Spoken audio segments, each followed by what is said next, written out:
अल्लाह ताला उन लोगों की कुर्बानियों को कबूल नहीं करता जो 3 बकरे 4 खस्सी लाए और ज़िबा करते हैं और दिखाते हैं कि देखो पहले दिन भी हमने कुर्बानी की, दूसरे दिन भी की, तीसरे दिन भी की। लोगों को दिखा रहे हैं देखो अल्लाह ने मुझे दिया तो मैं इतनी इतनी कर रहा हूं। अल्लाह कहता है मेरे बंदो 3 नहीं 30 बकरे, 30 नहीं 300 खस्सी, 300 नहीं 3000 खस्सी ज़िबा कर डालो।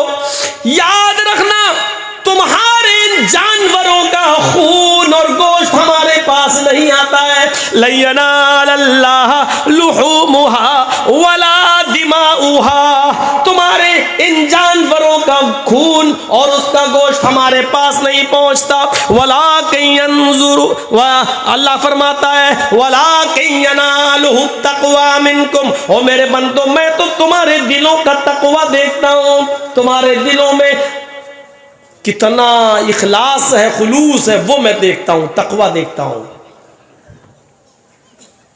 लोग बयान करते हैं ना, आपने भी सुना होगा अपने इलाके में बहुत सी तकरीरें होती होंगी कुर्बानी के दिनों में, तो कहते होंगे ये हदीस लोग बड़े शौक़ से बयान करते होंगे कि कुर्बानी का कितना सवाब है, अल्लाह ताला हर एक बाल के बदले में एक नेकी देगा। मौलाना लोग बयान करते होंगे, जबकि ये हदीस सही है ही नहीं। कुर्बानी के हर बाल के बदले में एक नेकी। साहबा ने पूछा अल्लाह के रसूल अगर बाल ना हो, ऊन हो तो, जैसे भेड़ होता है, मेंढा होता है और उस पर बाल नहीं होता तो ऊन हो, तो अल्लाह के नबी ने फरमाया हर ऊन के एक एक रेशे के बदले में एक एक नेकी। यह हदीस ही नहीं सही। आप खुद बताइए, मैं गरीब हूं लेकिन एक खस्सी करने की ताकत है मेरे पास, मैं ले आया। मौलाना मुजीबुर रहमान साहब बहुत अमीर हैं, पैसे वाले हैं, ये 4 बकरे लाए। अब मेरे बकरे में, मेरे खस्सी में बाल, अगर एक आइडिया बता रहा हूं, मान लीजिए 2 लाख बाल हैं, तो हमें नेकी कितनी मिल रही है? 2 लाख। और मुजीबुर रहमान साहब के 4 बकरे हैं, इनके चारों बकरों में बाल हो गए 8 लाख, तो इनको 8 लाख नेकी मिल रही है। ये अकल में भी नहीं आती ये बात। बाल की कोई चीज है ही नहीं। हमारे यहां खुलूस है, हम अल्लाह के लिए कर रहे हैं, इसलिए एक ही की ताकत एक कर रहे हैं। मुजीबुर रहमान साहब लोगों को दिखाने के लिए कर रहे हैं, देखो 4 कर रहे हैं। तो अब 8 लाख बाल के बदले में 8 लाख नेकी तो छोड़ो, एक नेकी नहीं मिलेगी, क्योंकि तुम्हारी नीयत खराब है। तुम लोगों को दिखाने के लिए कर रहे हो, अल्लाह के लिए नहीं। कदगन लगा दिया, यहीं पर रुकावट जारी कर दी। सुनो, कुर्बानी करने से पहले इतना याद रखना, कर रहे हो खुलूस है कि नहीं, याद रखना। लयनालल्लाह लुहूमुहा वला दिमाउहा वलाकिन यनालुहु तक़वा मिनकुम, तुम जो कुर्बानी कर रहे हो उसका गोश्त अल्लाह के पास नहीं जाता, उसका खून भी अल्लाह के पास नहीं जाता, अल्लाह के पास तो सिर्फ तक़वा जाता है। तुम किस तक़वे से, तुम किस नीयत से कुर्बानी कर रहे हो, अल्लाह नीयत को देखता है, नीयत। वान उमर इब्नुल खत्ताब रज़ियल्लाहु तआला अन्हु क़ाल समिअतु रसूलल्लाहि सल्लल्लाहु अलैहि वसल्लम यक़ूल इन्नमल अअमालु बिन्नियात व इन्नमा लिकुल्लि इम्रिइन मा नवा फमन कानत हिजरतुहु इलल्लाहि व रसूलिही फहिजरतुहु इलल्लाहि व रसूलिही व मन कानत हिजरतुहु लिदुनिया युसीबुहा अव इम्रातिन यनकिहुहा फहिजरतुहु इला मा हाजरा इलैहि। रवाहुल बुखारी और मुस्लिम। यह हदीस बुखारी और मुस्लिम दोनों के अंदर मौजूद है। हजरत उमर फारूक रज़ियल्लाहु ताला अन्हु फरमाते हैं कि मैंने अल्लाह के नबी से सुना, अल्लाह के नबी फरमाते हैं इन्नमल अअमालु बिन्नियात, तुम जो भी अमल करते हो तुम्हारे सारे अमलों का दारो मदार नियत पर है। तुम जो भी अमल करते हो उन अमलों का डिपेंड आपकी नियत पर है। है। नीयत अच्छी तो अमल कबूल, नीयत बेकार तो अमल बेकार। नीयतों पर डिपेंड है। और किसका? अमल स्वालेह, नेक अमल का दारोमदार नीयत पर है। बुरे अमल पर नीयत अच्छी होने से वो बुरा अमल अच्छा नहीं हो जाएगा। इन्नल्लाह ला यंजुरु इला अजसामिकुम वला इला सुवरिकुम वलाकिन यंजुरु इला कुलूबिकुम। मुस्लिम शरीफ और बुखारी के अल्फाज पर गौर करो। अल्लाह के नबी ने फरमा दिया, अल्लाह तुम्हारे जिस्मों की तरफ नहीं देखता, अल्लाह तुम्हारी शक्लों की तरफ नहीं देखता। तुम्हारे जिस्म की तरफ नहीं देखता। कितने बड़े बॉडी बिल्डर हो, खली की तरह बॉडी है कि नहीं? सलमान खान की तरह बॉडी है कि नहीं?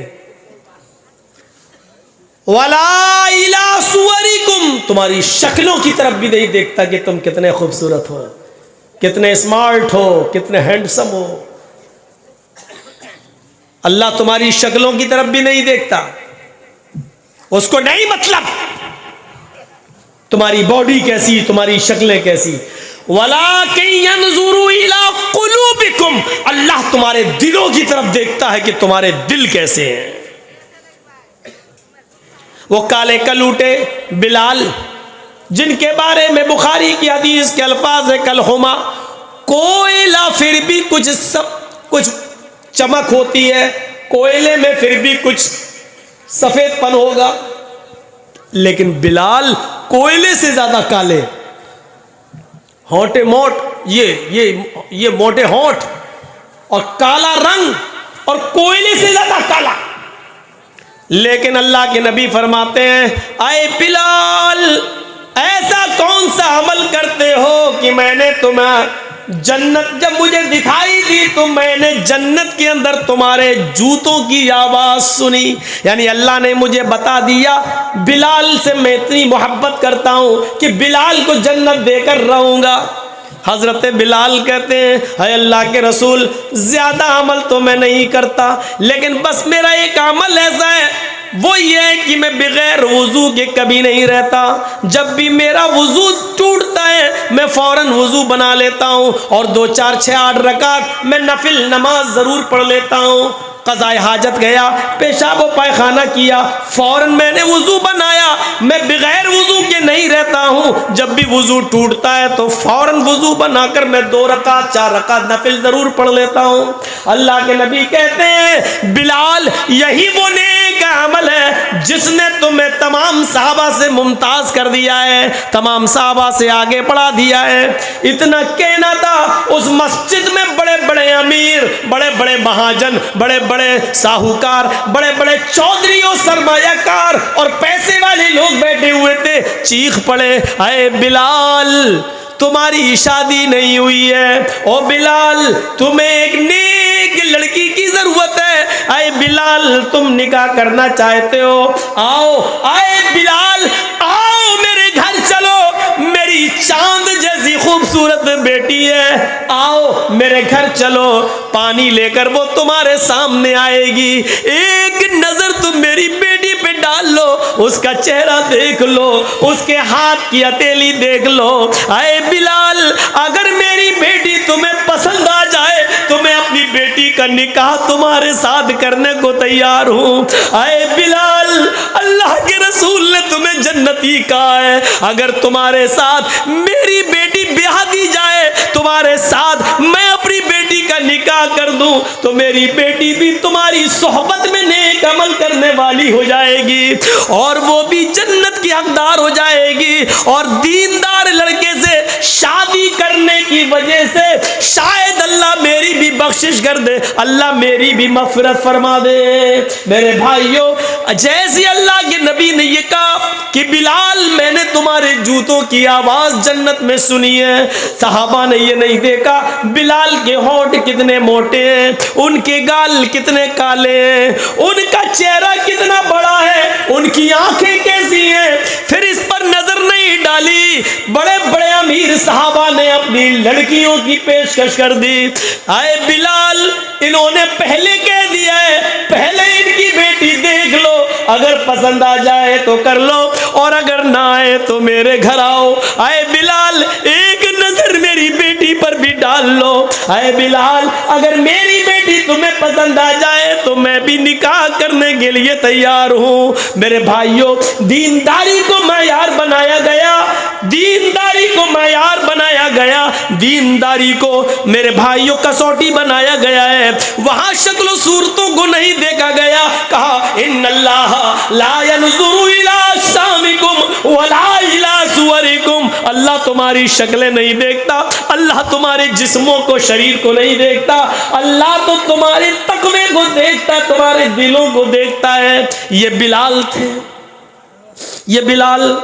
मेरे भाइयों, इसी तरीके से एक अंसारी लड़की की तरफ एक सहाबी को भेजा गया। कहा अल्लाह के नबी ने, जाओ, तुम्हारी शादी नहीं हुई है। कहा नहीं, तुम फला फला घर पे जाओ, वहां एक अंसारी की लड़की रहती है, एक नजर उसको देख लो और उसके घर वालों से कह देना कि अल्लाह के रसूल सल्लल्लाहु अलैहि वसल्लम ने तुम्हें अपनी बेटी का निकाह मेरे साथ करने के लिए कहा है, जाओ तुम्हारा निकाह हो जाएगा। ये आदमी जाते हैं, ये सहाबी रसूल जाते हैं, दरवाजे को दस्तक देते हैं, घर के अंदर कोई मर्द नहीं है, वही लड़की जिसको देखने के लिए भेजा गया है घर में अकेली है, दरवाजे की ओर से सवाल करती है, तुम तो मोबाइल चलाने में शर्माती नहीं हो, तुम तो मैसेंजर और व्हाट्सएप चलाने में शर्म हया नहीं महसूस करती हो, तुम तो फेसबुक चला रही हो, तुम तो रास्तों में मोबाइल पर बात करती हुई चली जाना, तुम्हारे लिए कोई शर्म हया की बात ना रही। वो औरत थी, लड़की थी, नबी अकरम ने उसको देखने के लिए भेजा था। सहाबी रसूल उसी के घर को, दरवाजे को दस्तक देते हैं, अंदर से आवाज आती है, कौन?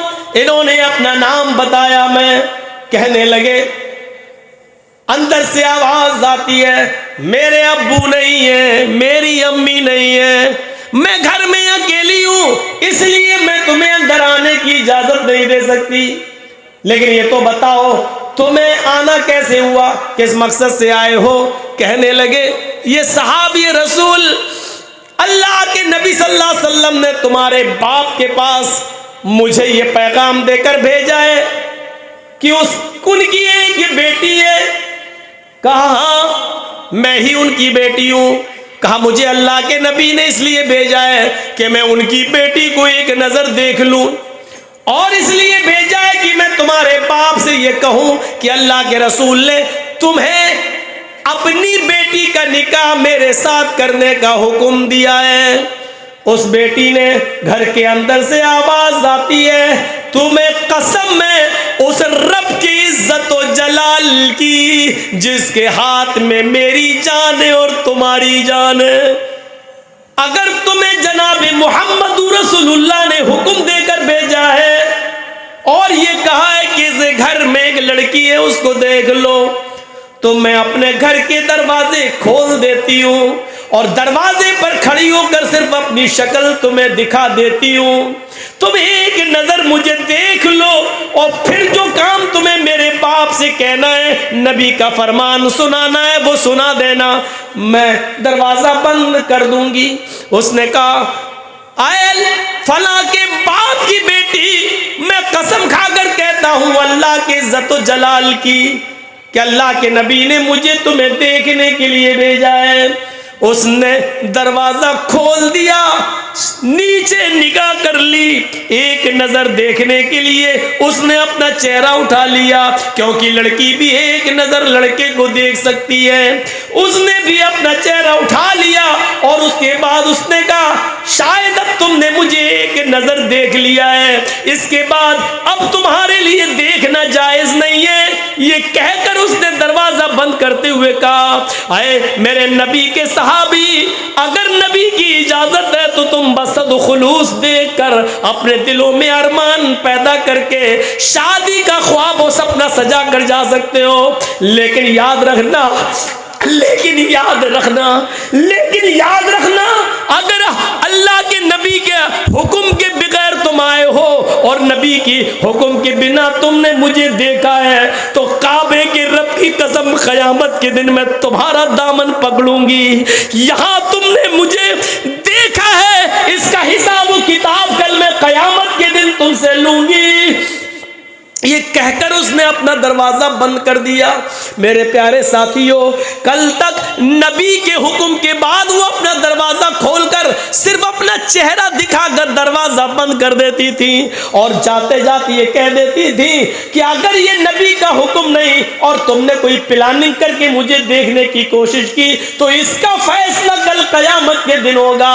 मेरी बहनों, आज इस ज़माने में कौन सी उम्मीदें तुमसे लगाई जाए, आज क्या कहा जाए, आज के दौर में कौन है जो ये कह सके कि अगर तुम्हें अल्लाह के रसूल के हुक्म से देख रहे हो तो ठीक, वरना ऐसे देख रहे हो तो कयामत के दिन हमारा हिसाब व किताब तुमसे कयामत के दिन होगा। क्या ये जबान है तुम्हारे पास कहने की? नहीं है। तुम तो एक ऑर्डर पर व्हाट्सएप पर अपना फोटो भेज देती हो। तुम तो मिलने के लिए एक्सिबिशन, नुमाइश, यहाँ तक कि जलसों के अंदर भी छुप छुपा कर मिलने के वादे मोबाइलों पे कर लेती हो। मेरी बहनों, कयामत के दिन हम क्या जवाब देंगे? क्या हमें मरना नहीं है? क्या हमें अल्लाह के सामने नहीं आना है? क्या हिसाब व किताब हमें नहीं देना है? क्या जिंदगी भर हमें इसी दुनिया में रहना है? क्या हमने ये सोच रखा है? हम गौर तो करें, क्या हम इस दुनिया में हमेशा हमेश के लिए आए हैं? हम अपना हिसाब व किताब के खुद जिम्मेदार हैं। कयामत के दिन हर इंसान को अपना अपना हिसाब व किताब देना होगा।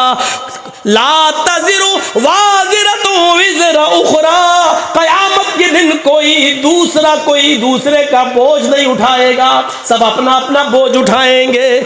इस जुमले पर गौर करो। अगर अल्लाह के रसूल की इजाजत है तो ठीक, वरना याद रखना, मेरी शक्ल, मेरा चेहरा, मेरी आंख, मेरे होंठ, मेरे गाल, मेरी पेशानी, मेरे सर के बाल तुम्हारे लिए देखना हराम है और कयामत के दिन मैं तुमसे इसका हिसाब लूंगी, तुम्हारा गरीबान पकड़ूंगी। मेरे भाइयों, अपने होने वाले शौहर के सामने, जिसके लिए तुम हलाल होने जा रही हो और जिसके लिए पूरी जिंदगी तुम उसकी जिंदगी बनने जा रही हो, शादी से पहले उसको भी एक नज़र के बाद दोबारा देखना जायज़ नहीं है। तो औरों के सामने हमारा आना जाना, बैठना, बात करना, गप्पे शप्पे करना और वादे करना और होटलों में बैठ के चाय पीना, ये कहाँ से जायज़ हो जाएगा? इतनी सी अक्ल अगर हमें आ जाए तो हम समझ लें, जिसके साथ मेरा रिश्ता हो रहा है और जिसको मैं एक नजर देखने जा रहा हूं कि ये मेरी बीवी बनेगी जिंदगी भर के लिए, उस लड़की के लिए भी जायज नहीं है कि एक नजर मुझे देखने के बाद और मैं उसको एक नजर देखने के बाद फिर शादी तक उसको देखूं। जब दोबारा उसको देखने की इजाजत नहीं है, उसको जो मेरी बीवी बनने जा रही है, उसको जो मेरा शौहर बनने जा रहा है, तो फिर गैरों के सामने आने की इजाजत कैसे हो सकती है? इतनी सी बात अगर हम समझ लें तो सब मामला खत्म। अल्लाह शक्ल और सूरतों को नहीं देखता। याद है आपको, वो जंगल में जा रहा था, अपना घर का असासा और सामान लाद कर ऊंट पर, घर खाली कर दिया, जा रहा, दूसरी जगह शिफ्ट होना है, जंगल से गुजर रहा था, थक गया बेचारा। देखिए, थक गया बेचारा और थक गया तो सोचने लगा कि ये दरख्त, ये पेड़ आ गया, ट्री, इस पेड़ के नीचे थोड़ा सा मैं आराम कर लूं। दो दरख्त थे, थोड़ी थोड़ी दूरी पर उसने ऊंट से उतरकर रस्सी से बांध दिया दरख्त से ऊंट को बिठा दिया। ऊंट पर सामान लदा हुआ है और इधर आकर, अरब के लोग बड़े सीधे साधे होते थे, ऐसे पगड़ी उतारी, गमछा पगड़ी वगड़ी बांधे रहते थे, अमामा ऐसे उतारा सर से और उसको बिछाया और लेट गए। बादिया नशीन लोग थे, जंगलों में जिंदगी गुजारने वाले, भेड़ बकरियां चराने वाली कौम। तो वो लेट गया, थका हुआ था, सो गया। अचानक आँख खुल गई। हम लोग भी जब ट्रेनों में सफ़र करते हैं ना, तो रात में कभी आँख खुल जाए तो सबसे पहले देखते हैं अटैची है कि नहीं, कोई ले तो नहीं गया। कभी कभी जूता भी देखना पड़ता है, क्योंकि चोरों को तो जूते से भी मतलब नहीं है। 100 का ना सही 10 का बिकेगा, 10 ही काफ़ी हमारे लिए, कम से कम एक सिगरेट तो आ जाएगी। तो बार बार देखना पड़ता है। आंख खुली तो सबसे पहले सामान की तरफ, ऐसे ही इसकी आंख खुली तो ऊंट को देखा ऊंट गायब, देखा तो ऊंट गायब। और सोचो कितनी तकलीफ हुई होगी। अब मेरी अटैची गायब हो जाए, साला तकरीर करने जा रहा हूं, शेरवानी उसी में, टोपी उसी में, सब कुछ उसी में, अब क्या रह गया मेरे पास, अब कैसे बोलूंगा, तो कितनी तकलीफ होगी। और उसका तो पूरे घर का सामान ऊंट पर, कहता अल्लाह ये क्या हुआ है, होश गायब, इधर उधर भागता है, इधर जाता है, दौड़ता है, भागता है, ऊंट नहीं मिल रहा है। भागते भागते दौड़ते दौड़ते पहाड़ी पे चढ़ गया, पहाड़ी से नीचे देखता है, अरे इतने ऊपर से ऊंट थोड़ी कूदेगा। भागते हुए झाड़ी में गया, पूरे जंगल में ढूंढा, ऊंट नहीं मिला। थाने भी नहीं थे कि रिपोर्ट लिखवा दूं। ढूंढता ढूंढता जंगल का 4 चक्कर लगाते हुए इस तरीके से घूमते हुए आया और फिर उसी जगह पर आ गया जहां वो लेटा था। ऊंट नहीं मिला। कहता है थोड़ा सस्ता लूं, फिर जाऊंगा मैं, फिर ढूंढूंगा। दिन भर तो ढूंढ लिया, रात भर भी ढूंढूंगा, शायद मिल जाए, लेकिन सस्ता लूं पूरा दिन ढूंढते हुए हो गया। उसने फिर अमामा उतारा, बिछाया, थक गया था, ऐसे बैठा बैठा लेट गया, सो गया, आंख लग गई। फिर अचानक आंख खुली, फिर उसी पेड़ को देखता है जहां से ऊंट गायब हुआ। बिल्कुल यही अंदाज देखा उसने उसी पेड़ को जहां से ऊंट गायब हुआ। ऊंट तो ये बंधा हुआ है, उसी पेड़ से बंधा हुआ है। भाग, अब क्या हुआ, खोल के देखे कुछ। हम लोगों को जब अटैची गायब हो जाए, मिल जाए तो खोल के देखेंगे कोई चीज गायब तो नहीं। वो गया ऊंट पर, देखता है सब सामान, जितना कपड़ा मौजूद, बर्तन मौजूद, मिट्टी के प्याले मौजूद, जो गल्ला लादा था वो मौजूद, सारा सामान ऊंट पर मौजूद। या अल्लाह, पूरा जंगल ढूंढा, ऊंट नहीं मिला, और अपने आप यहां आ गया और बंध भी गया। इसी पेड़ से बंधा हुआ है ये ऊंट, ऐसा कैसे हो गया? मैंने तलाश किया पूरा जंगल, झाड़ी झाड़ी, पहाड़ी पहाड़ी, लेकिन ऊंट नहीं मिला। और जब थक कर बैठ गया और आंख लग गई, जब आंख खुली तो देखा ऊंट अपनी मर्जी से उसी पेड़ से बंधा हुआ है जहां से गायब। सामान देखा तो सामान अपनी असली पोजीशन में मौजूद। खुशी का ठिकाना नहीं रहा। नजरें आसमान की तरफ डाली, चीख पड़ा, अल्लाहुम्मा अंता अब्दी व अना रब्बुक। उल्टा जुमला बोल गया। यही बुखारी शरीफ के हदीस के अल्फाज हैं। उसने ऊंट को बंधा हुआ देखा, चीख पड़ा कि अल्लाह, वाकई मान गया तेरी कुदरत को, वाकई मान गया तेरे कमाल को, वाकई मान गया तेरे चमत्कार को। पूरा जंगल मैंने तलाश किया, कहीं मुझे ऊंट नहीं मिला। इतनी मेहनत की लेकिन मुझे कहीं ऊंट न मिला, और थक कर बैठ गया तो अपने आप आ गया। ये तेरी कुदरत है, ये तेरा चमत्कार है, ये ऊंट आ गया मेरा। आय अल्लाह, वाकई तू मेरा बंदा है और मैं तेरा खुदा। समझ गए ना क्या बोल गया वो? अल्लाहुम्मा अंता अब्दी, अरबी में वो बोल गया, वाकई तेरी कुदरत, मान गया तुझे आज, वाकई अल्लाहुम्मा अंता अब्दी, वाकई तू मेरा बंदा है, वाना रब्बुक, और मैं तेरा रब हूं। उल्टा कहना ये चाह रहा था कि वाकई मैं तेरा बंदा हूं और तू मेरा रब, लेकिन खुशी में होश ठिकाने नहीं है, जमीन पर पैर नहीं है। पूरा दिन ऊंट गायब रहा और अचानक मिल जाए तो कितना खुश, इतना खुश कि मारे खुशी को मैं उसको दिखाए, उसको समझ में नहीं आ रहा है कि उसकी जबान से क्या निकल गया। क्या कह रहा? वाकई तू मेरा बंदा है और मैं तेरा रब हूं, मैं तेरा खुदा। अल्लाह के नबी फरमाते हैं, जब अल्लाह ने उसकी जबान से ये जुमले निकलते हुए सुने, फज़हिक, मुस्कुरा दिया अल्लाह, हंस दिया अल्लाह। अल्लाह को तो गुस्सा आना चाहिए था, कमीना अपने आप को मेरा खुदा, मेरा अपना खुदा बना रहा है, मैं तेरा बंदा हूं, तू है क्या मेरे आगे, तो गुस्सा आना चाहिए था। लेकिन उसके मुंह से निकलने वाले जुमले को सुना अल्लाह ने तो मुस्कुरा दिया, हंस दिया।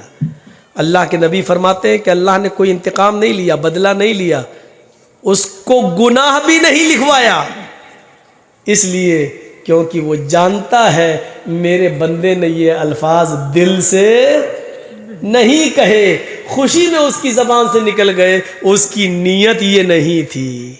फिर नीयत पर आ गया ना, उसकी नीयत ये नहीं थी, नीयत यही थी, वो कहना यही चाह रहा था कि वाकई तू मेरा रब है और मैं तेरा बंदा, लेकिन मारे खुशी के वो क्या कह गया, वाकई तू मेरा बंदा है और मैं तेरा खुदा।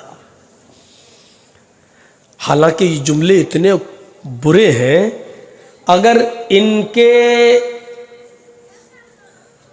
बुरेपन पर गौर किया जाए, इन जुमलों के खतरनाकी पर गौर किया जाए, तो ये जुमले इतने खतरनाक हैं कि फिरौन ने भी इतने बुरे जुमले नहीं बोले। फिरौन ने भी लोगों से कहा था अना रब्बुकुमुल आला, तुम हमें अपना रब कहो, मैं तुम्हारा रब हूं। फिरौन पूरी जिंदगी भर लोगों को अपनी खुदाई की तरफ बुलाता था और ये कहता था कि कहो मैं तुम्हारा रब हूं, मैं तुम्हारा रब। लेकिन फिरौन ने कभी जिंदगी में अपने रब से, अल्लाह से ये नहीं कहा कि मैं तेरा भी रब हूं। फिरौन रात में अल्लाह से तौबा करता था, अल्लाह रब तो तू ही है मेरा, लेकिन लोगों की नज़रों में मुझे बड़ा बनने का शौक़ है, इसलिए मैं थोड़ा सा बड़ा बन जाता हूँ, तू इस पर मेरी गिरफ्त ना करना। लोगों से वो यही कहता था मैं तुम्हारा रब हूँ, लेकिन उसने कभी अल्लाह से नहीं कहा कि तू, मैं तेरा भी रब हूँ। इसने तो अल्लाह ही से कह डाला कि तू मेरा बंदा और मैं तेरा रब। फिरौन ने कभी अल्लाह से नहीं कहा कि तू मेरा बंदा है और मैं तेरा रब। फिरौन लोगों से कहता था मैं तुम्हारा रब हूं, लेकिन अल्लाह से नहीं। इसने तो अल्लाह ही को अपना बंदा और अल्लाह को अपना बंदा और अपने आप को अल्लाह का रब बना दिया। तो बताइए इसने फिरौन से भी बुरे जुमले बोले कि नहीं बोले? लेकिन अल्लाह ने फिरौन को दरियाए नील के अंदर गर्क कर दिया, डुबो दिया, और उसकी लाश को कयामत तक के लिए निशाने इबरत बना दिया। अपने आप को खुदा कहलाने वाला देखो आज किस हाल में पड़ा है।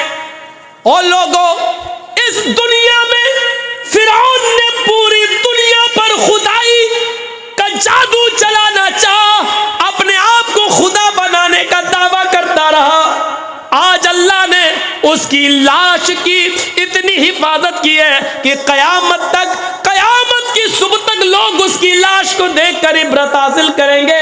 आज जमीन फिरौन की लाश को एक्सेप्ट नहीं करती है। समंदर में फिरौन को फेंको तो समंदर फिरौन की लाश को निकाल के बाहर फेंक देता है। आज भी ये जिंदा जावेद करामत मौजूद है। आज भी फिरौन की लाश को जमीन में दफन करो तो जमीन फिरौन की लाश को निकाल कर बाहर फेंक देती है। जमीन उसको एक्सेप्ट नहीं करती, समंदर उसको एक्सेप्ट नहीं करता, दरिया उसको एक्सेप्ट नहीं करती। आज भी फिरौन की लाश मिस्र के म्यूजियम में रखी हुई है, जो लोगों को इबरत दे रही है। लोगों, अपने आप को खुदा कहलाने वाला देखो, अपनी आंखें नहीं खोल सकता है, अपने पैर सीधे नहीं कर सकता है, अपनी कमर नहीं मोड़ सकता है, उसका गोश्त खत्म हो चुका है, सिर्फ हड्डियों का एक ढांचा रह गया है। ओ लोगों, अल्लाह का मुकाबला करने वाले का अंजाम देखो, कयामत की सुबह तक उसका अंजाम देखते रहो। अपने आप को तकब्बुर से बचाओ। इस दुनिया में हम सब का रब एक है और उसका मुकाबला करने की कोशिश न करो, उसके बताए हुए कामों पर चलते रहो, वरना हमने फिरौन को नहीं छोड़ा। तुम्हारी बिसात क्या है, तुम्हारी हैसियत क्या है, हमारी और आपकी हैसियत क्या है? निशान इबरत बना दिया। जालिमों का अंजाम हमेशा ऐसा ही हुआ है, हमेशा ऐसा ही हुआ है। और आज भी जो जुल्म कर रहे हैं, चाहे वो मुसलमानों पर हो रहा हो या किसानों पर हो रहा हो या किसी और शक्ल में, हमारे इस देश पर ही जुल्म क्यों ना हो रहा हो। हमारी देश की सरकारी चीजें आज नीलाम हो रही हैं और आज वो सरकारी ना रही हैं। आज उन पर बड़े बड़े अमीरों का खुद तसल्लुत होता चला जा रहा है। हमारा मुल्क, हमारा देश बिकता जा रहा है। ये देश पर भी जुल्म, और जो जालिम इन तमाम मजालिम को ढा रहा है, इन तमाम जुल्मों को ढा रहा है, उसका अंजाम भी कारून और फिरौन से कम नहीं होगा। ये आने वाली हिस्ट्री बताएगी, ये आने वाला, मेरी भाइयों, तारीख बताएगी, आने वाला कल्चर, आने वाली तहजीब देखेगी कि जिस तरह हज्जाज का नाम, हिटलर का नाम जालिमों में लिखा जाता है और नमरूद का नाम इतिहास में जालिमों में लिखा गया है, इसी तरीके से जुल्म सितम करने वाले भारत पर और भारतवासियों पर और देश के नागरिकों पर और खुद इस देश पर जुल्म करने वालों का इतिहास में कोई अच्छा नाम नहीं लिखा जाएगा। हमारी नहीं, हम अपनी जिंदगी में उनका इतिहास ना पढ़ सके, लेकिन हमारी आने वाली नस्लें, हमारी रीढ़ की हड्डी के नुत्फे से पैदा होने वाली औलादें और उन औलादों की औलादें याद रखेंगी, याद रखेंगी इस जुल्म, इस जालिम का नाम हिस्ट्री में कैसा आएगा, उसको किस नाम से याद किया जाएगा, ये आने वाला वक्त बताएगा। क्योंकि तारीख अपने आप को दोहराती है, इतिहास अपने आप को दोहराता है। जालिमों को कहीं पनाह नहीं मिली, 2 गज जमीन भी न मिली कुए यार में। मेरे भाइयों, ऐसे लोगों के मरने के बाद लोग थूक कर कहते हैं कि अच्छा हुआ आज एक जालिम से छुटकारा मिला। इसीलिए अल्लाह ताला ने हमारे नबी मोहम्मद रसूलुल्लाह को इस दुनिया में भेजा तो सबसे पहले जुल्म के खिलाफ आवाज उठाने के लिए भेजा और फरमाया अल्लाह के नबी ने, उनसुर अखाका ज़ालिमन औ मज़लूमन, और लोगों अपने भाई की मदद करो, चाहे वो जालिम हो या मजलूम, चाहे वो जालिम हो या मजलूम। साहबा ने कहा अल्लाह के रसूल, मजलूम की मदद तो करना चाहिए लेकिन जालिम की नहीं। जालिम की मदद क्यों करूं? तो अल्लाह के नबी फरमाते हैं जालिम की मदद ये है, उसको अपने भाई पर जुल्म करने से रोक दो, जालिम को जुल्म न करने दो और मजलूम पर जुल्म न होने दो, जालिम को जुल्म से रोक दो, ये जालिम की मदद है। फिर अल्लाह ताला ने खुद हमारे नबी से कहा कि सुनो, मजलूम की बद्दुआ जब निकलती है तो मजलूम की आह जब उसकी जबान से निकलती है तो सीधे वो अर्श के पास, मेरे पास आती है। आसमान के फरिश्ते ऑटोमेटिक दरवाजा खोल देते हैं। मजलूम की आह के आगे फरिश्ते रुकावट नहीं बनते। जैसे ये आवाज जाती है मजलूम की बद्दुआ जब निकलती है तो पहला दरवाजा खुलता है, दूसरे दरवाजे पे जाती है, फरिश्ता हट जाता है, तीसरे दरवाजे पे जाती है, फरिश्ता दरवाजा खोल देता है। ये डायरेक्ट अल्लाह के अर्श से टकराती है। अल्लाह के नबी फरमाते हैं कि अल्लाह ने फरमाया, इत्तक़ी दावतल मज़लूम फ़इन्नहा बैनी व बैनकुम हिजाब, मेरे और उसके दरमियान कोई हिजाब नहीं है। मजलूम की बद्दुआ से बचो, मेरे और उसके दरमियान कोई पर्दा नहीं है, वो डायरेक्ट मेरे पास आती है और जिसका कोई नहीं होता फिर उसका मैं होता हूं। फिर उस मजलूम को इस दुनिया में ऐसी मदद देता हूं और जालिम को लोगों के सामने निशाने इबरत बना देता हूं। फिर उसने कहा, आए नबी, लोगों को बता दो कि हुकूमतें और सल्तनतें कुफ्र से तो चला सकते हो लेकिन जुल्म से नहीं चला सकते हो। जब जुल्म हद से बढ़ जाता है तो फिर जालिमों को का निशान मिट जाता है, नामो निशान खत्म हो जाता है। इसीलिए अल्लाह ताला ने हमारे नबी को जालिम नहीं रहमत बनाकर भेजा और ऐलान कर दिया, वमा अरसलनाका इल्ला रहमतल लिल आलमीन, ऐ मोहम्मद सल्लल्लाहु अलैहि वसल्लम, हमने आपको सारी कायनात के लिए रहमत बनाकर भेजा। फिर ऐसी रहमत कि अल्लाह के रसूल जंगल में लेटरिन के लिए जा रहे हैं और आपका पानी का बर्तन अबू सईद खुदरी पकड़े हुए हैं, एक सहाबी रसूल। थोड़ी दूर जंगल में जाने के बाद अबू सईद खुदरी ने कहा, अय अल्लाह के रसूल, जंगल आ गया है, ये दरख्त बने हुए झाड़ियां, आप यहां चले जाइए और लेटरिन कराइए। पानी का बर्तन अल्लाह के नबी ने ले लिया। अल्लाह के रसूल क़ज़ाए हाजत के लिए चले गए। अबू दाऊद के सफहात पर यह मंजर देखा जा सकता है। अल्लाह के नबी लैट्रीन के लिए झाड़ियों में चले गए और अबू सईद खुदरी एक पेड़ के नीचे बैठ गए कि अल्लाह के नबी आएंगे तो साथ में हम चले जाएंगे घर। बैठे, जिस पेड़ के नीचे बैठे उसी पेड़ के ऊपर एक चिड़िया का घोंसला है। उस चिड़िया के छोटे छोटे 2 बच्चे उस घोंसले में ची ची कर रहे हैं। अबू सईद खुदरी ने चढ़ के देखा तो 2 छोटे छोटे बच्चे उनको बहुत खूबसूरत लगे। उन्होंने उन दोनों छोटे बच्चों को ले लिया, अपने घर में ले जाऊंगा, इनको पालूंगा, इनको पोसूंगा, ये बड़े खूबसूरत बच्चे हैं। थोड़ी देर के बाद क्या देखते हैं कि चिड़िया आई, उसके मुंह में दाना था, वो अपने बच्चों को के लिए दाना लेने गई थी। अपनी चोंच में दाना लेकर आई कि मैं अपने बच्चे को दे दूं, लेकिन जब घोंसले में देखती है कि बच्चे नहीं है तो दाना उसी घोंसले में रह गया और ची ची करने लगी, गोया कि वो अपने बच्चों को आवाज दे रही हो। उसने कान लगाया तो उसको ची ची की आवाज नीचे ही सुनाई दी। चिड़िया ने देख लिया कि एक आदमी है और उसके हाथ में 2 छोटे छोटे बच्चे हैं। वो नीचे उतरती है, अबू सईद खुदरी के सर पर मारती है और ऊपर उड़ जाती है। फिर अबू सईद खुदरी उन बच्चों को देखते हैं, फिर वो चिड़िया नीचे आती है और अबू सईद खुदरी के सर पे पर मार के भाग जाती है। गोया कि वो ये कह रही है कि मेरे बच्चों को मेरे हवाले कर दो, मुझे मेरे बच्चे चाहिए। इतने में अल्लाह के रसूल लैट्रीन से फारिग होकर आ रहे हैं। आपने देखा चिड़िया अबू सईद खुदरी के सर पे मुंडला रही है और अबू सईद खुदरी के हाथ में 2 बच्चे हैं। वहीं से चीख कर कहते हैं, आए अबू सईद, तुमने इस चिड़िया का दिल दुखा दिया। आए अबू सईद, तुमने इसके बच्चे लेकर इसके दिल को सताया है। जिस तरह हमें अपने बच्चों से मोहब्बत होती है, हमें अपने बच्चों से प्यार होता है, उसी तरीके से इन परिंदों को भी अपने बच्चों से मोहब्बत होती है। आए अबू सईद, इस चिड़िया के बच्चे वापस कर दो। अबू सईद खुदरी ने बच्चा छोड़ा, चिड़िया फौरन आई और उसने चोंच से अपने बच्चे को पकड़ा और उड़ती हुई गई और घोंसले में रखाई। फिर आई और दूसरा बच्चा लेकर घोंसले में आए रख दी और अबू सईद खुदरी अल्लाह के नबी के साथ वापस आ गए। अबू सईद खुदरी कहते हैं कि मैं 3 दिन या 4 दिन के बाद उसी जंगल में गया और मैंने सोचा कि कुछ दाना ले जाऊं और उस चिड़िया के घोंसले में डाल दूं। जो चिड़िया अपने बच्चों के लिए इधर उधर से दाना लेके आती है तो हम ही थोड़ा सा दाना ले जाएं और उसके घोंसले में रखाएं। 3 या 4 दिन के बाद जब मैं उस जंगल में पहुंचा तो क्या देखता हूं, उस चिड़िया का घोंसला भी आ नहीं रहा। चिड़िया दूसरी जगह अपना घोंसला बना ली है और अपने बच्चों को यहां से ले गई है, क्योंकि वो समझ गई कि यहां मेरे बच्चे महफूज नहीं है। आज किसी ने पकड़ा, कल कोई और भी ले जा सकता है। अल्लाह के रसूल ने दूर से देखकर कहा, अबू सईद, तुमने इस चिड़िया का दिल दुखाया, ये रहम था।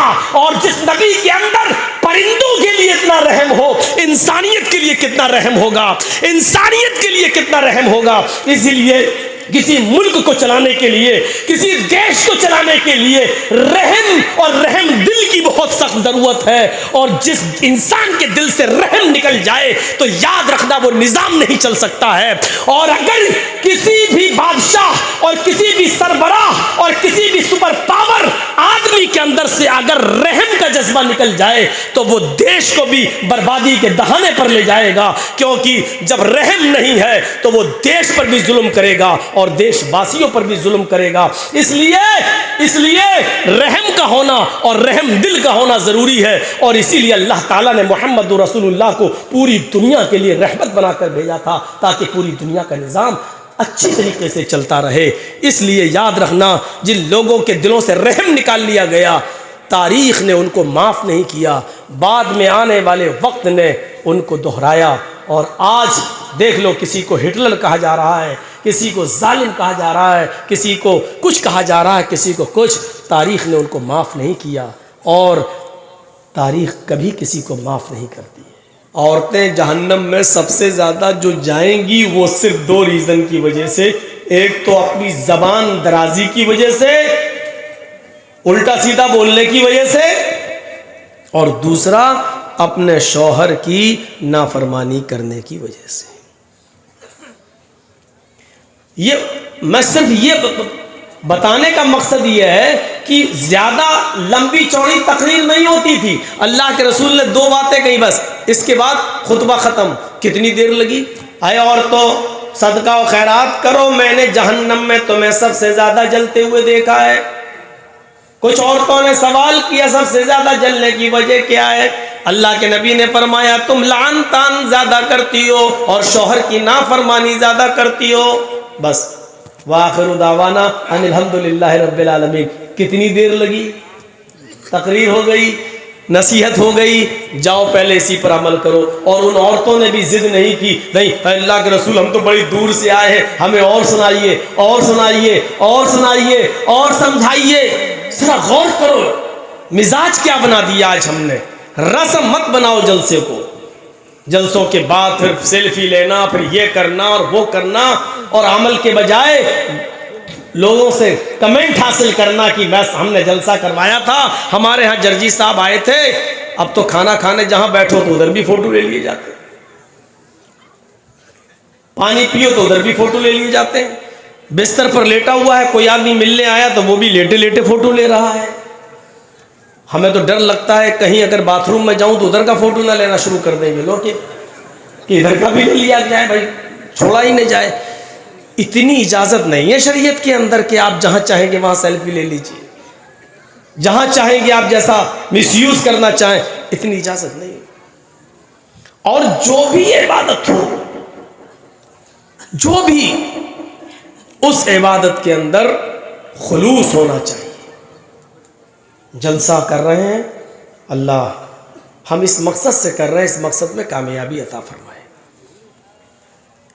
खुलूस के बिना, इखलास के बिना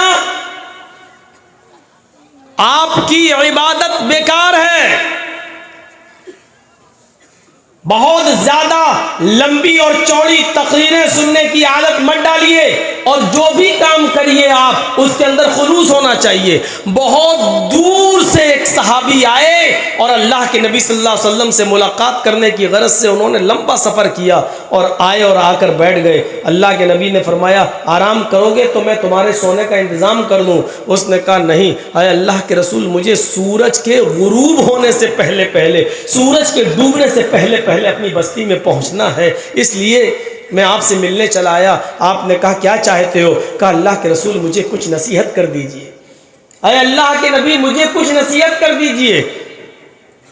बस अल्लाह के रसूल ने देखा कि बहुत दूर जाएगा, अगर सूरज डूब गया तो ये अपने घर नहीं पहुंच पाएगा, रास्ते में खतरनाक जंगल है, इसको जंगलों से गुजरना पड़ेगा, रात में जंगलों को क्रॉस करना इसके लिए मुसीबत है, लिहाजा सूरज के डूबने से पहले पहले इसको घर पहुंच जाना चाहिए। तो अल्लाह के रसूल ने उसके सामने लंबी चौड़ी तकरीर नहीं की। आपने फरमाया तुम इतनी दूर से आए हो और वहां वापस भी जाओगे? कहा हाँ। सोचो, दूर से आया, दोपहर में पहुंच गया, शाम तक फिर अपने घर पहुंचना चाह रहा है, किस लिए आया? एक नसीहत आप मुझे कर दीजिए। अल्लाह के रसूल ने सिर्फ एक ही नसीहत उसको की और इस नसीहत ने उसकी दिल की जिंदगी बदल दी। आपने उससे फरमाया तुम जंगल से होते हुए घर जाओगे? हाँ, चले जाओ। कहा अल्लाह के रसूल नसीहत?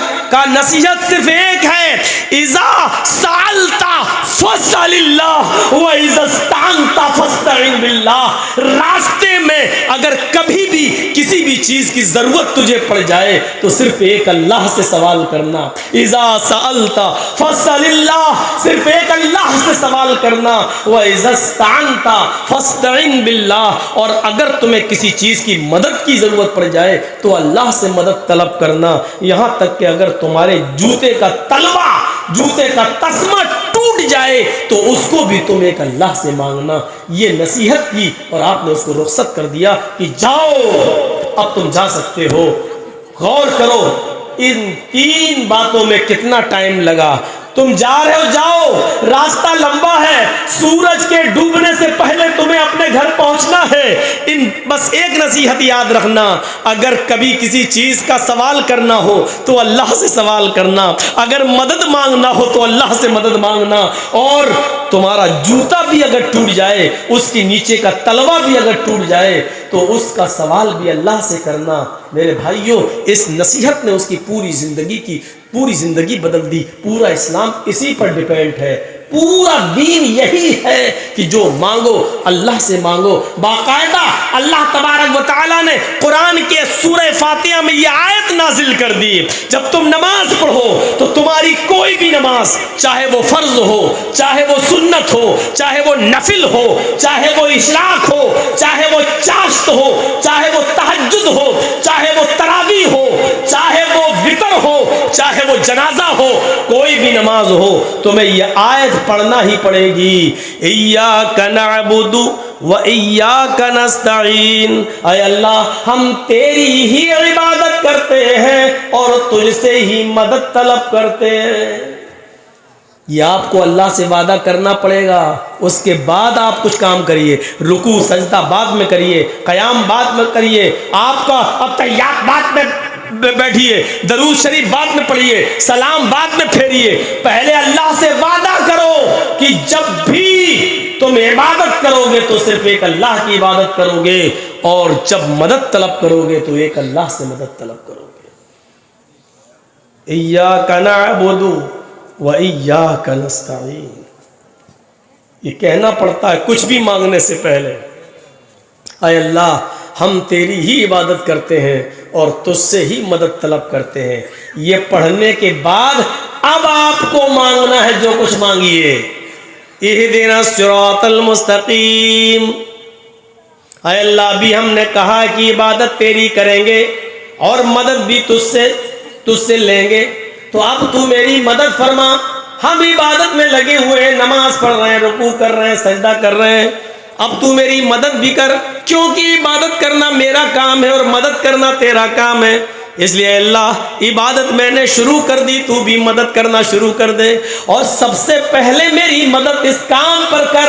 इहदिना सिरातल मुस्तकीम, ऐ अल्लाह मुझको सीधे रास्ते पे चला, जो तेरा रास्ता हो, तेरे नबी का रास्ता हो, कुरान का रास्ता हो, हदीस का रास्ता हो, जो बुजुर्गों का, स्वालिहीन का, नबी अंबिया किराम का, बुजुर्गान दीन का, इनका जो रास्ता हो उस रास्ते पर तू हमको चला।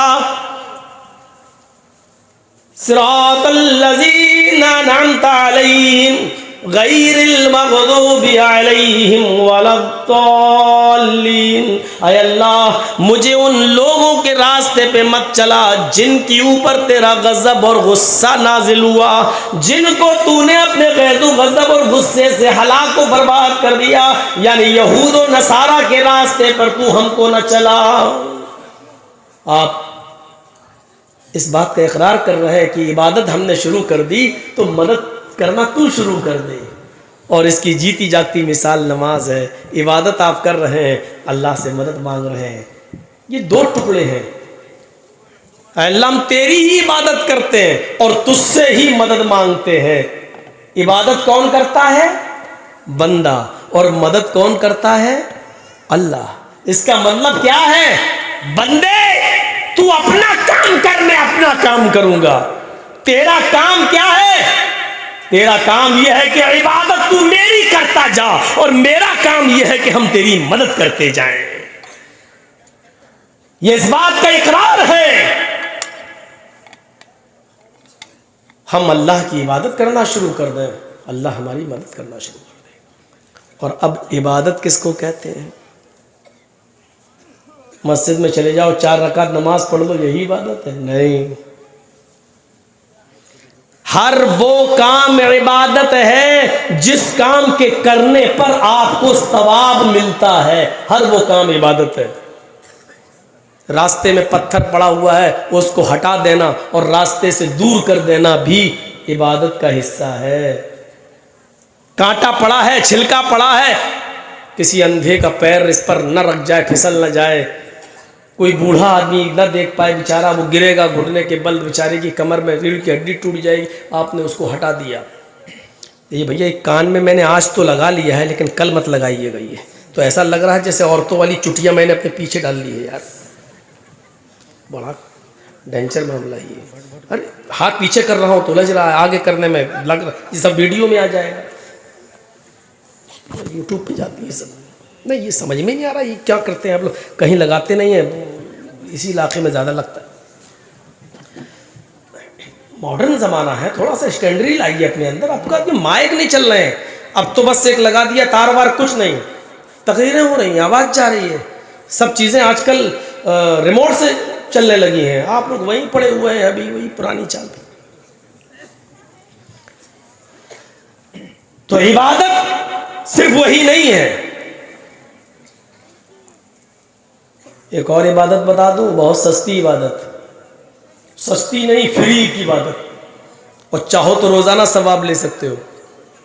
अल्लाह के नबी सल्लल्लाहु अलैहि वसल्लम ने फरमाया कि अगर कोई शख्स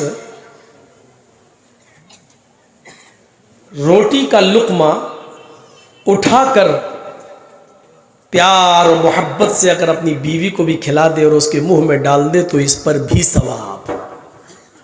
तो पता क्या चला कि ये भी इबादत का एक हिस्सा है, सवाब मिल रहा है, और जिस चीज पर सवाब मिले वो इबादत का हिस्सा है। अब तुम ऑफिस में 5 बजे आओगे तो बीवी तुम्हारा इंतजार करेगी। हमने झमेले इतने पाल रखे हैं कि वो घरों में जो मोहब्बत पैदा की थी अल्लाह के रसूल सल्लल्लाहु अलैहि वसल्लम ने, वो निकल गई। हजरत आयशा सिद्दीक़ा फरमाती हैं कि मेरे पास एक खजूर आई कहीं से, मैंने उसको उठाकर रख दिया। अल्लाह के नबी सल्लल्लाहु अलैहि वसल्लम मस्जिद में नमाज पढ़ाने गए हैं, थोड़ी देर लोगों को वाज़ो नसीहत करेंगे, दावत और तबलीग के बाद थके हुए घर आएंगे, पता नहीं आपने कुछ खाया होगा या नहीं खाया होगा, कुछ पिया होगा या नहीं पिया होगा। ये खजूर मेरे पास कहीं से आई, मैं उस खजूर को रख देती हूं, अल्लाह के नबी को खिला दूंगी। एक खजूर, और उसको खुद नहीं खा रही हैं, अल्लाह के रसूल के लिए रख दिया। जज्बा देख रहे हैं शौहर की का कितना ख्याल। और कौन? अम्मी आयशा। और उम्र कितनी है इस वक्त? होगी तकरीबन 14 साल या 15 साल की बस। और जब 18 साल की हुई थी हजरत आयशा, तब तो अल्लाह के रसूल इस दुनिया ही से चले गए थे। ये पहले का वाकया है, 3-4 साल पहले का। 14-15 साल की अबू बकर की बेटी और नबी अकरम की बीवी में इतनी अकल। आज हमारी बच्चियों की शादी जब होती है 20, 22, 25 साल की उम्र में, तो माँ और बाप की तरफ से जो जहेज का सामान मिलता है, इन औरतों को, हमारी बेटियों को अपने घरों में ससुराल जाने के बाद अपने माँ बाप के तरफ से मिले हुए बर्तनों को भी संभालना नहीं आता है। अभी वो उसको भी सही तौर से सजाकर नहीं रख पाती हैं, उनको ये सलीका नहीं, क्योंकि कॉलेजेस और यूनिवर्सिटीज की पढ़ाई ने उनको गृहस्थी चलाने के सलीके से महरूम कर दिया है। वो बेचारी ये जानती हैं कि बच्चे पैदा होंगे तो मैं मम्मी हो जाऊंगी और अपने शौहर से डैडी कहलवाऊंगी। वो डैडी और मॉम शॉर्ट होता चला गया, अब तो डैड रह गया है। पापा को पा कहा जाने लगा है। जो लफ्ज अम्मी था वो मम्मी में बदल गया है, और मम्मी से भी बदलकर अब मॉम हो गया है। अब कुछ दिनों के बाद ये जलाने वाली मोम न बन जाए, जिसको हम मोमबत्ती बोलते हैं। ये मुखफ़्फ़फ़ होते होते, शॉर्टकट होते होते कहाँ तक जाएगा, ये तो हमारे डिजिटल इंडिया बनाने वाले ही बता पाएंगे इसका जवाब, कि ये शॉर्टकट फार्म कहाँ जाएगी और कहाँ जाकर रुकेगी। एक खजूर आया और उस खजूर को उठाकर रख दिया हजरत आयशा सिद्दीक़ा। लेकिन फरमाती हैं कि वो अल्लाह के नबी को आने में देर हुई, इतने में मेरे घर में एक साइला आ गई। जाअतनी साइला, एक मांगने वाली आई। माहा सबैयान, उसके साथ उसके 2 छोटे छोटे बच्चे थे। और सुनो, जबरदस्त वाकया है। मैंने वो एक खजूर मैंने उठाकर रख दी। एक मांगने सरताज जाएंगे, मैं उनको खिला दूंगी। लेकिन अल्लाह के नबी को आने में, मेरे शौहर को आने में देर हुई। एक साइला आ गई, एक मांगने वाली आई, उसके साथ 2 छोटे छोटे बच्चे थे। उसने कहा शैअन लिल्लाह, आए मोहम्मद की बीवी, आए सारी दुनिया के मुसलमानों की मां, अल्लाह के नाम पर मुझे कुछ दे दे। हजरत आयशा ने दरवाजा खोला, देखती हैं बाल बिखरे पड़े, कपड़ों में पैबंद लगा हुआ है, जोड़ लगे हुए हैं, 2 छोटे छोटे बच्चे हैं उसके साथ, जो भूख की वजह से उनके चेहरों पर बदरौनकी छाई हुई है। उनके चेहरों से छलक रहा है कि इन बच्चों ने कई दिन से खाना नहीं खाया है। यह मंजर देखकर आयशा सिद्दीका की आंखों में आंसू, कहती है कि मैं अंदर चली गई, जो खजूर मैंने अल्लाह के नबी के लिए बचा कर रखी थी, मैं उसी खजूर को ले आई, क्योंकि नबी अकरम ने ही कभी कहा था, अय और तो सदका करो, खैरात करो। कहती है कि मैं वो खजूर ले आई, एक खजूर में किसी का क्या हो जाएगा। कहती है कि कुछ नहीं था तो वही दे दिया मैंने। जैसी उस औरत ने वो खजूर लिया, मैंने दोनों बच्चों को देखा कि दोनों बच्चे अपने मां के हाथ के खजूर को देखने लगे।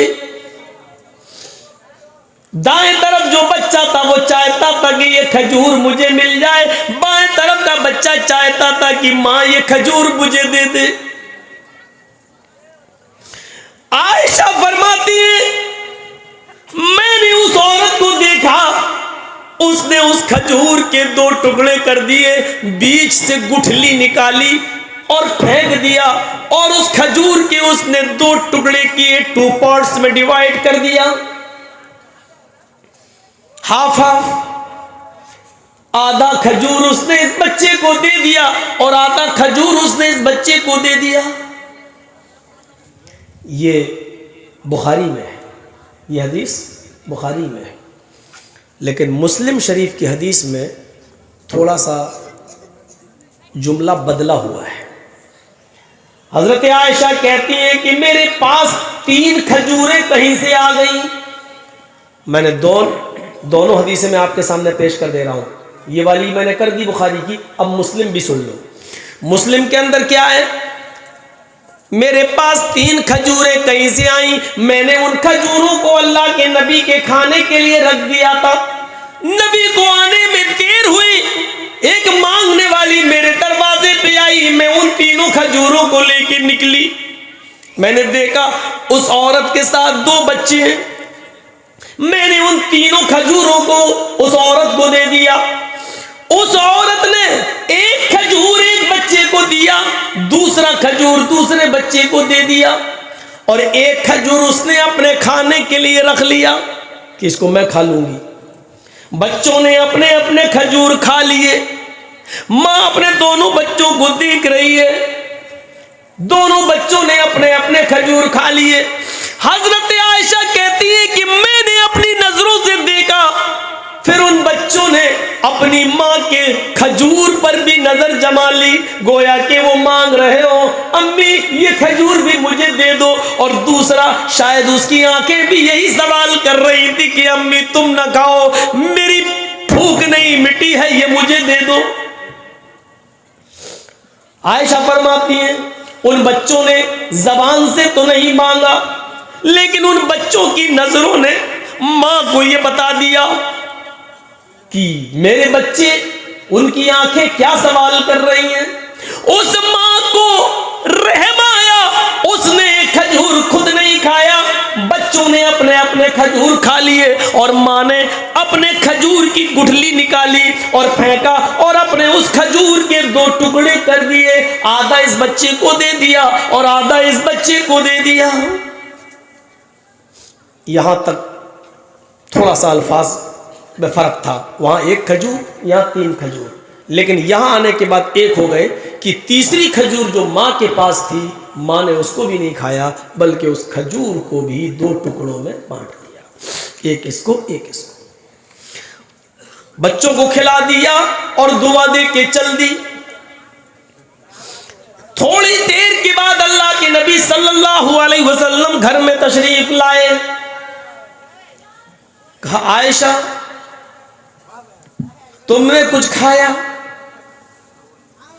हजरत आयशा फरमाती हैं, नबी ने मेरे बारे में पूछा जरूर कि तुमने कुछ खाया कि नहीं खाया, लेकिन हकीकत यह है कि अल्लाह के नबी ये पूछना चाह रहे थे, आयशा क्या कुछ मेरे लिए भी मौजूद है या नहीं।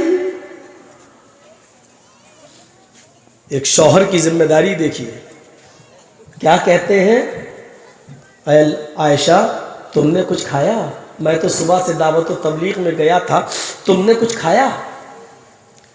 लेकिन हजरत आयशा कैसी बीवी थी, वो कह रही हैं अल्लाह के नबी पूछ रहे हैं मेरे बारे में, लेकिन हकीकत ये है कि अल्लाह के रसूल सल्लल्लाहु अलैहि वसल्लम ये जानना चाह रहे हैं कि तुमने खाया, मेरे लिए भी कुछ थोड़ा बहुत छोड़ा या घर में कुछ है। बीवी की नज़रें पहचानने वाली होनी चाहिए शौहर की हालत को। अम्मा आयशा पहचान गई, कहने लगी है, अय अल्लाह के नबी मेरी फिक्र छोड़िए, मेरे पास 1 खजूर थी या 3 खजूरें थी, मैंने आपके लिए रख लिया था। अच्छा फिर क्या हुआ, तुम खा गई हो क्या? नहीं, जब आपके लिए रखा था तो मैं कैसे खाती? तो फिर क्या हुआ? कहा एक मांगने वाली आई, ओ फिर उसके साथ 2 छोटे छोटे बच्चे थे।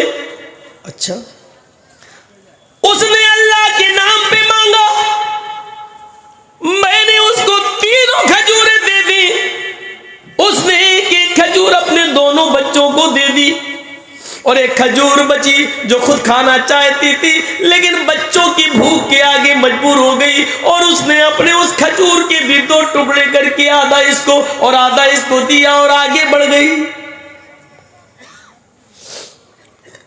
अब आयशा कहती हैं कि अल्लाह के नबी को जब मैंने ये मंजर बताया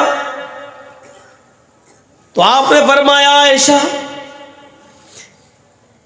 क्या उस औरत को ऐसा करते हुए तूने अपनी आंख से देखा है?